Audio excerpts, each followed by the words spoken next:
O aquecimento dos processadores. O aquecimento do processador é algo normal, porém, em algumas situações, isso pode sair de controle e provocar a queima do componente. A solução adotada pelos fabricantes é o uso de um mecanismo de resfriamento. Vamos entender agora esse mecanismo.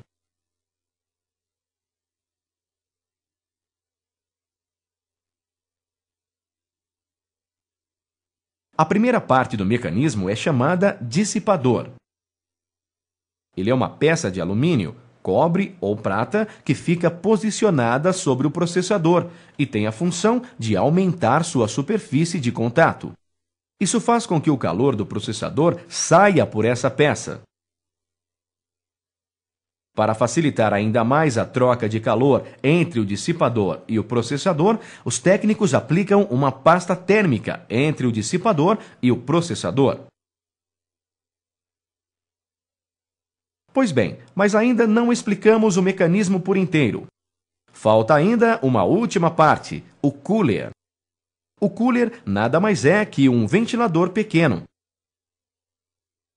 O trabalho do cooler é bem simples, pois sua função é refrigerar o dissipador e, consequentemente, o processador. Dessa maneira, garantimos a integridade do processador, mantendo-o a uma temperatura aceitável. Não quero dar aula de física aqui, mas tenho que falar algo para você. O calor gerado pelo processador, passado pelo dissipador, não pode simplesmente sumir, concorda? É aí que aparece outro ponto importante.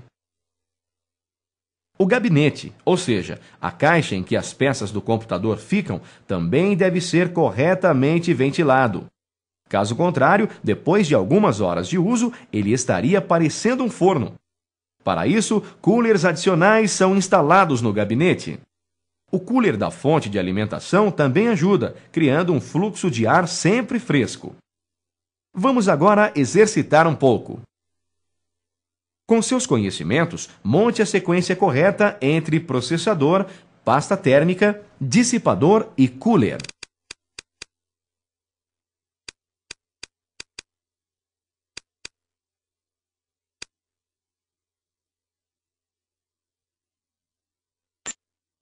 Muito bem, e assim vamos dar continuidade à aula. Problemas relacionados ao processador. Como nem tudo é perfeito, o processador também pode apresentar alguns problemas. E é exatamente isso que observaremos a partir de agora. Oi, eu sou o técnico que você chamou. Ah, sim, é que meu computador está um pouco estranho, sabe? Um pouco estranho? E o que está acontecendo? Bem, aparentemente ele funciona normalmente, mas de repente ele desliga. Ele desliga totalmente ou só o monitor apaga? Não é bem desliga, sabe? Ele trava e não faz mais nada. De manhã ele funciona bem, mas depois de um tempo trabalhando ele começa a fazer isso. Acho que já sei o que pode ser. Deixe-me ver. Aqui está a possível causa do problema. E o que é? Bem, eu não posso afirmar com certeza, pois preciso fazer alguns testes, mas aparentemente o problema é aquecimento. Nossa, mas como você sabe assim só de olhar? É que o cooler, esse pequeno ventilador, está parado. Assim, o processador está sem refrigeração, isto é, está esquentando muito. Por isso, o computador trava. Eu vou precisar levá-lo para fazer mais alguns testes, mas o problema deve ser esse mesmo. Tudo bem, pode levar. É isso. Assim como vimos durante a aula, os processadores sofrem muito com o aquecimento. Por isso, o uso do cooler e dos outros componentes que auxiliam nesta questão é muito importante. Um técnico de hardware pode encontrar inúmeros problemas relacionados à refrigeração. O cooler pode simplesmente queimar e parar de funcionar. Em outros casos, uma quantidade enorme de poeira pode se acumular no cooler e no dissipador, impedindo o correto funcionamento do mesmo. É claro que aquecimento é somente um dos problemas que um processador pode apresentar.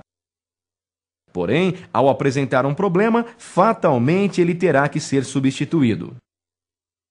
Por isso, na aula prática, você irá aprender a fixar diferentes modelos de processadores em suas respectivas placas-mãe. Conhecerá os tipos de soquetes existentes. Além disso, você também aprenderá a instalar diferentes modelos de coolers e a aplicar a pasta térmica de maneira correta. E aprenderá a limpar de maneira correta o processador e o dissipador. Já lhe adianto que essa será uma aula muito importante. Muito bem, e assim chegamos ao final de mais uma aula.